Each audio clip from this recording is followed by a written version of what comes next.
ओम शांति।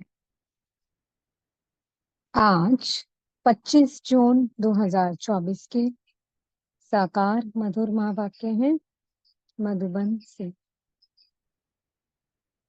मीठे बाप दादाजी ने कहा, मीठे बच्चे, पक्का पक्का निश्चय करो कि हम आत्मा हैं।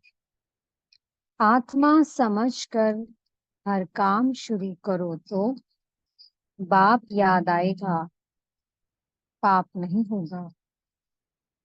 प्रश्न है, कर्मातीत स्थिति को प्राप्त करने के लिए कौन सी मेहनत हर एक को करनी है? कर्मातीत स्थिति के समीपता की निशानी क्या है? उत्तर है, कर्मातीत बनने के लिए याद के बल से अपनी कर्मेंद्रियों को वश में करने की मेहनत करो।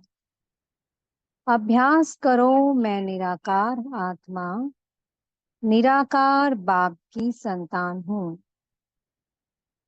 सब कर्मेंद्रियां निर्विकारी बन जाएं।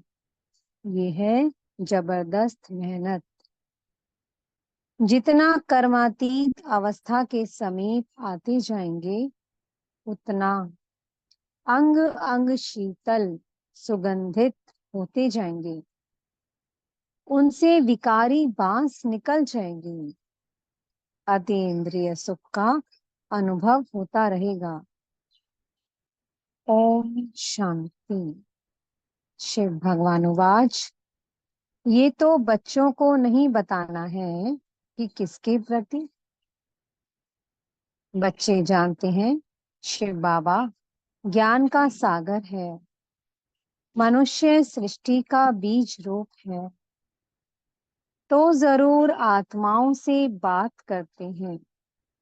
बच्चे जानते हैं शिव बाबा पढ़ा रहे हैं। बाबा अक्षर से समझते हैं, परम आत्मा को ही बाबा कहते हैं। सब मनुष्य मात्र उस परमात्मा को ही फादर कहते हैं।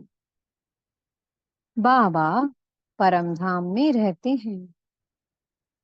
पहले पहले ये बातें पक्की करनी है। अपने को आत्मा समझना है और ये पक्का निश्चय करना है, बाप जो सुनाते हैं वह आत्मा ही धारण करती है। जो ज्ञान परमात्मा में है वह आत्मा में भी आना चाहिए। जो फिर मुख से वर्णन करना होता है, जो कुछ भी पढ़ाई पढ़ते हैं वह आत्मा ही पढ़ती है। आत्मा निकल जाए तो पढ़ाई आदि का कुछ भी मालूम ना पड़े। आत्मा संस्कार ले गई, जाकर दूसरे शरीर में बैठी, तो पहले अपने को आत्मा पक्का पक्का समझना पड़े। देह अभिमान अब छोड़ना पड़े।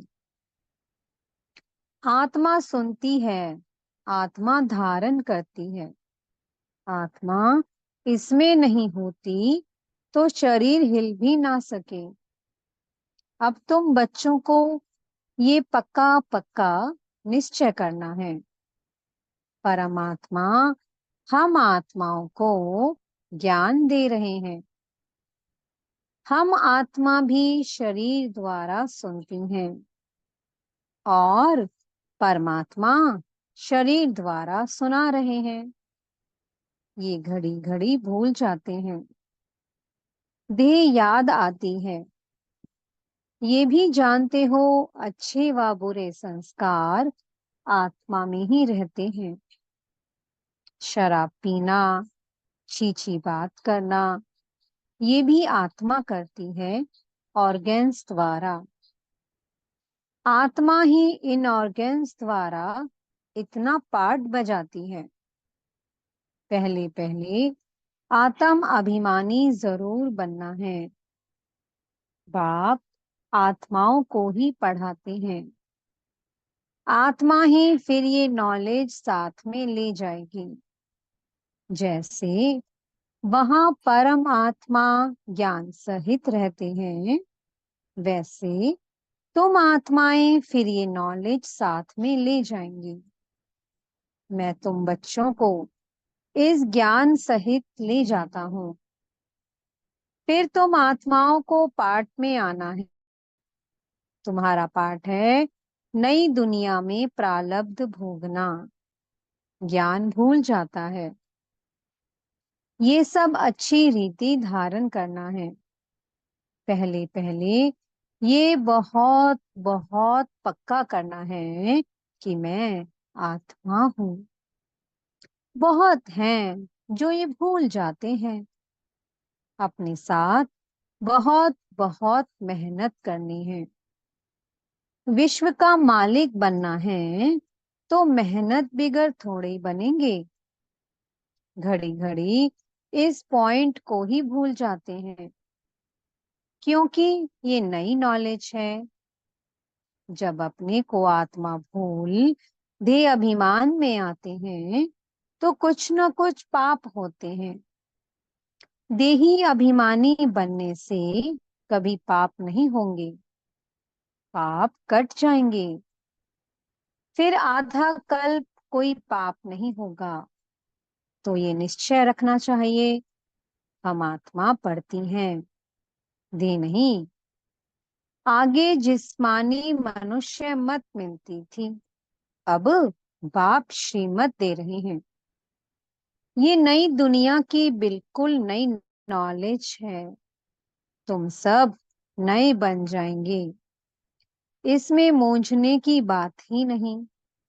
अनेकानेक बार तुम पुराने से नए, नए से पुराने बनते आए हो। इसलिए अच्छी रीति पुरुषार्थ करना है। हम आत्मा कर्मेंद्रियों द्वारा ये काम करते हैं। ऑफिस आदि में भी अपने को आत्मा समझकर कर्मेंद्रियों से काम करते रहेंगे तो सिखलाने वाला बाप जरूर याद पड़ेगा।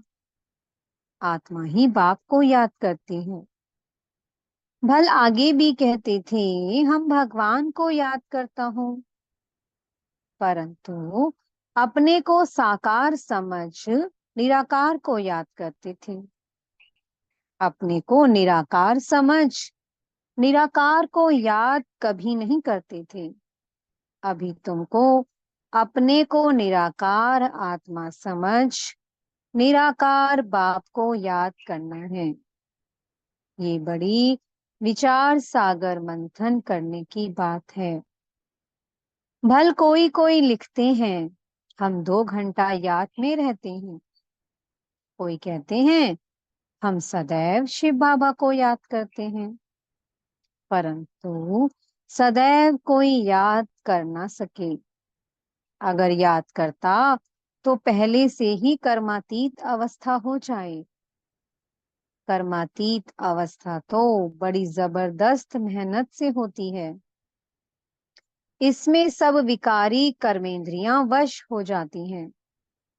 सतयुग में सब कर्मेंद्रियां निर्विकारी बन जाती हैं। अंग अंग सुगंधित हो जाता है। अभी बासी छीछी अंग हैं। सतयुग की तो बहुत प्यारी महिमा है। उसको कहा जाता है हेवन, नई दुनिया, वैकुंठ। वहां के फीचर्स, ताज आदि यहाँ पर कोई बना ना सके। भल तुम देखकर भी आते हो, परंतु यहाँ वो बना ना सके। वहां तो नेचुरल शोभा रहती है। तो अब तुम बच्चों को याद से ही पावन बनना है। याद की यात्रा बहुत बहुत करनी है। इसमें बड़ी मेहनत है। याद करते करते कर्मातीत अवस्था को पाने तो सब कर्मेंद्रियां शीतल हो जाएं, अंग अंग बहुत सुगंधित हो जाए, बदबू नहीं रहेगी। अभी तो सभी कर्मेंद्रियों में बदबू है। ये शरीर कोई काम का नहीं है। तुम्हारी आत्मा अभी पवित्र बन रही है।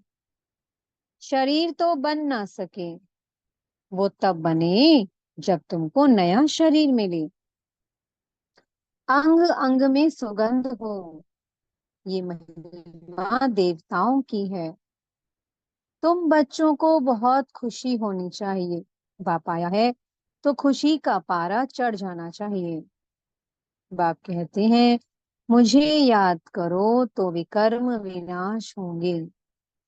गीता के अक्षर कितने क्लियर हैं।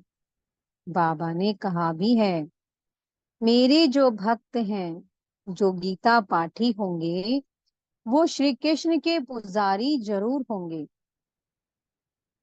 तब बाबा कहते हैं, देवताओं के पुजारियों को सुनाना। मनुष्य शिव की पूजा करते हैं और फिर कह देते हैं सर्वव्यापी।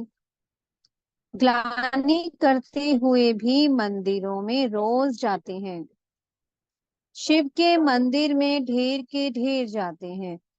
बहुत ऊंची सीढ़ी चढ़कर जाते हैं। ऊपर में शिव का मंदिर ऊपर बनाया जाता है। शिव बाबा भी आकर के सीढ़ी बताते हैं ना। उनका ऊंचा नाम, ऊंचा ठाव है। कितना ऊपर जाते हैं? बद्रीनाथ, अमरनाथ, वहां शिव के मंदिर हैं। ऊंच चढ़ाने वाला है तो उनका मंदिर भी बहुत ऊंच बनाते हैं। यहाँ गुरु शिखर का मंदिर भी ऊंची पहाड़ी पर बनाया हुआ है। उच्च बाप बैठ तुमको पढ़ाते हैं। दुनिया में और कोई नहीं जानते कि शिव बाबा आकर पढ़ाते हैं। वह तो सर्वव्यापी कह देते हैं। अभी तुम्हारे सामने एम ऑब्जेक्ट भी खड़ी है। सिवाय बाप के और कौन कहेगा? ये तुम्हारी एम ऑब्जेक्ट है। ये बाप ही तुम बच्चों को बतलाते हैं। तुम कथा भी सत्य नारायण की सुनते हो। वह तो जो पास्ट हो जाता है, उनकी कथाएं बताते हैं कि आगे क्या क्या हुआ, जिसको कहानी कहा जाता है। ये ऊंच ते ऊंच बाप बड़े ते बड़ी कहानी सुनाते हैं। ये कहानी तुमको बहुत उच्च बनाने वाली है। ये सदैव याद रखनी चाहिए और बहुतों को सुनानी है। कहानी सुनाने के लिए ही तुम प्रदर्शनी व म्यूजियम बनाते हो। 5000 वर्ष पहले भारत ही था जिसमें देवताएं राज्य करते थे। ये है सच्ची सच्ची कहानी, जो दूसरा कोई बता ना सके। ये रियल कहानी है, जो चैतन्य वृक्षपति बाप बैठ समझाते हैं, जिससे तुम देवता बनते हो। इसमें पवित्रता मुख्य है। पवित्र नहीं बनेंगे तो धारणा नहीं होगी। शेरनी के दूध के लिए सोने का बर्तन चाहिए, तभी धारणा हो सकेगी। ये कान बर्तन मिसल है ना, ये सोने का बर्तन होना चाहिए, अभी पत्थर का है। सोने का बने तभी धारणा हो सके। बड़ा टेंशन से सुनना और धारण करना है। कहानी तो इजी है, जो गीता में लिखी है। वो कहानियां सुनाकर कमाई करते हैं। सुनने वालों से उन्हों की कमाई हो जाती है। यह तुम्हारी भी कमाई है। दोनों कमाई चलती रहती है। दोनों व्यापार हैं। पढ़ाते भी हैं, कहते हैं मन मना भव, पवित्र बनो। ऐसे और कोई नहीं कहते। ना मन मना भव रहते हैं। कोई भी मनुष्य यहाँ पवित्र हो नहीं सकते, क्योंकि भ्रष्टाचार की पैदाइश है। रावण राज्य कलयुग अंत तक चलना है। उसमें पावन होना है। पावन कहा जाता है देवताओं को। ना कि मनुष्य को। सन्यासी भी मनुष्य हैं। उन्हों का है निर्वर्ती मार्ग का धर्म। बाप कहते हैं, मुझे याद करो तो तुम पवित्र बन जाएंगे। भारत में प्रवर्ती मार्ग का ही राज्य चला है। निर्वर्ती मार्ग वालों से तुम्हारा कोई कनेक्शन नहीं है। यहाँ तो स्त्री पुरुष दोनों को पवित्र बनना है। दोनों पहिए चलते हैं तो ठीक है, नहीं तो झगड़ा हो पड़ता है। पवित्रता पर ही झगड़ा चलता है। और कोई सत्संग में पवित्रता पर झगड़ा हो, ऐसा कभी सुना नहीं होगा। ये एक ही बार जब बाप आते हैं तब झगड़ा होता है। साधु संत आदि कभी कहते हैं क्या कि अबलाओं पर अत्याचार होंगे। यहाँ बच्चियां पुकारती हैं, बाबा हमको बचाओ। बाप भी पूछते हैं, नंगन तो नहीं होते हो, क्योंकि काम मां शत्रु है ना। एकदम गिर पड़ते हैं। इस काम विकार ने सबको वर्थ नोटे पैनी बनाया है। बाप कहते हैं, 63 जन्म तुम वैशाल्य में रहते हो, अभी पावन बन शिवालय में चलना है। ये एक जन्म पवित्र बनो, शिव बाबा को याद करो, तो शिवालय स्वर्ग में चलेंगे। फिर भी काम विकार कितना जबरदस्त है, कितना हैरान करते हैं। कशिश होती है, कशिश को निकालना चाहिए। जबकि वापस जाना है तो पवित्र जरूर बनना है।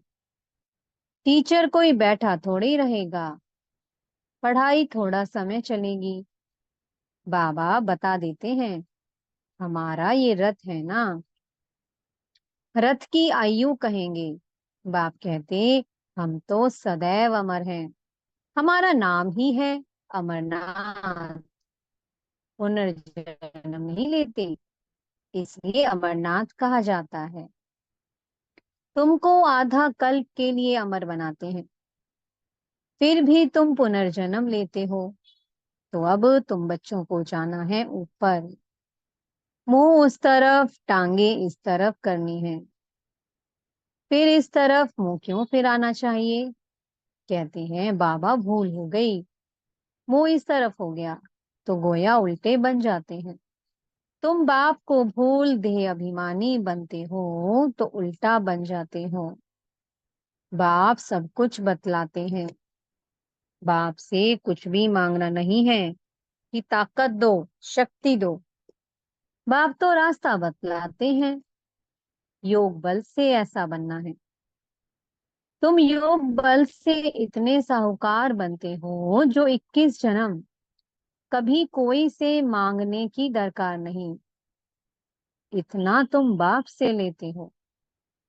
समझते हो बाबा तो अथाह कमाई कराते हैं। कहते हैं, जो चाहो सो ले लो। ये लक्ष्मी नारायण है हाईएस्ट।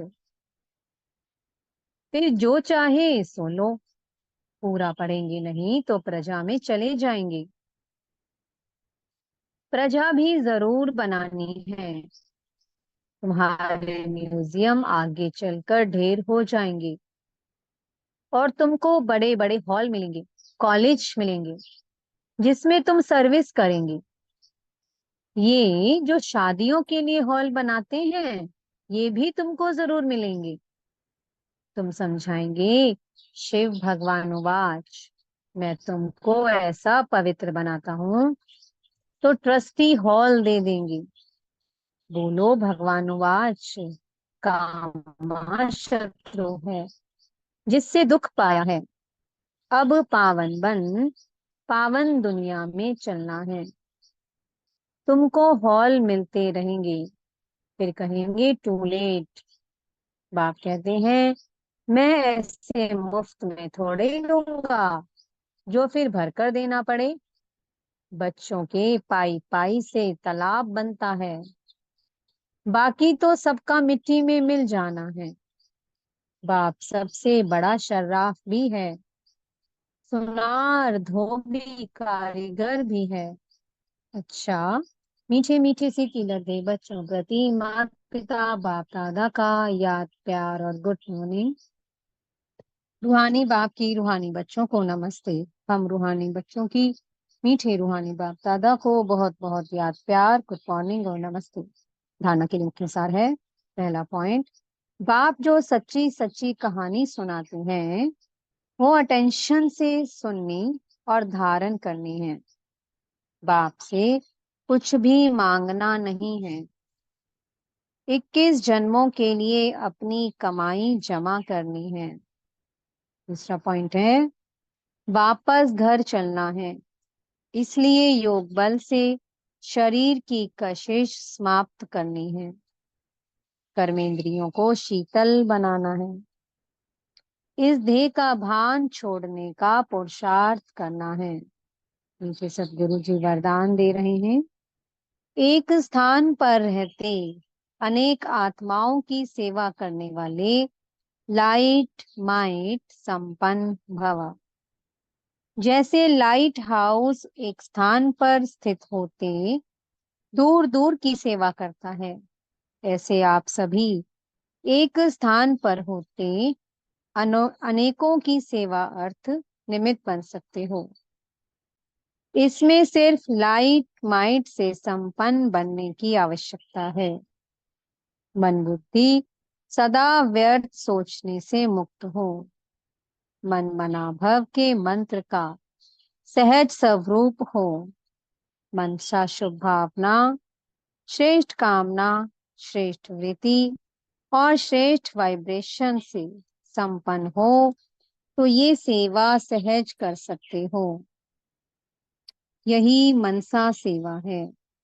स्लोगन है, अब आप ब्राह्मण आत्माएं माइट बनो और दूसरी आत्माओं को माइक बनाओ। ओम शांति। बहुत बहुत शुक्रिया प्यारे प्यारे हमारे मीठे मीठे बाप दादा जी का। ओम शांति।